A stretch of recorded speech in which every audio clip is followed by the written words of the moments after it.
Hello beta testers, this is Chris. I'm going to give you a little rundown on these dummy keys that we've been playing with. Got a couple of them here. They're functionally identical. One you can see a little bit better than the other. One's got a notch on the top. That's kind of a happy accident, but I think I like the way it worked out, even though I don't really like the way the key itself looks. At any rate, I'll probably use I'll use the white one here just because it's a little more visible. Show you how I use this thing. It really is just a replacement, a dummy replacement, and completely inert for the factory key fob, integrated key fob, or the fobic as they call it.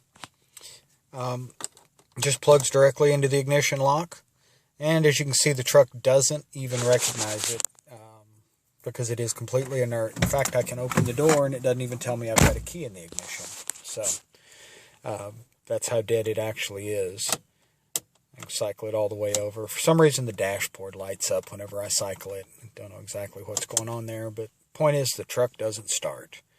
However, if I put the factory fobic right up here against it, just anywhere inside this ring, it's got about 1/4 of an inch is all it's got, distance-wise, and operate it just like I normally would. What I normally do, bring it over here, kind of like I'm letting it go through the heat cycle. Start the truck, and as you can see, I have my key fob not in the truck, and I have my truck running. Now I want you to notice the way I did that. It is not responding to the remote control function. If you find yourself in that situation where it's not doing that, or where it's not responding to your remote, keep the remote away from the ignition lock, cycle it over to start again. Obviously on a running truck it's not going to grind the start or anything like it would on the old trucks. And now you can see that it is activating through my remote control. And now I can leave the truck running, walk away, leave my remote control going. If I actually time it right, let's try this again.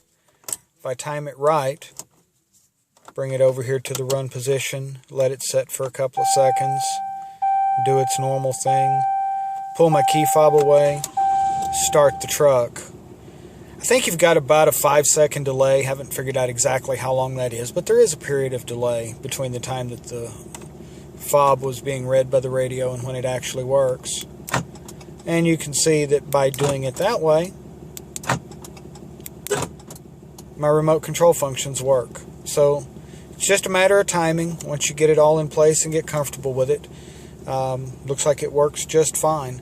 As I said, I have no idea what we're doing to the computers on these things or how it's triggering the security systems, but I haven't seen any codes on mine, haven't had any trouble with mine. I've run it several hundred miles over the course of probably the last week and a half without any problems. So seems like it's doing good. I'm anxious to hear how it all works out for y'all. Thanks again for testing this for me, guys.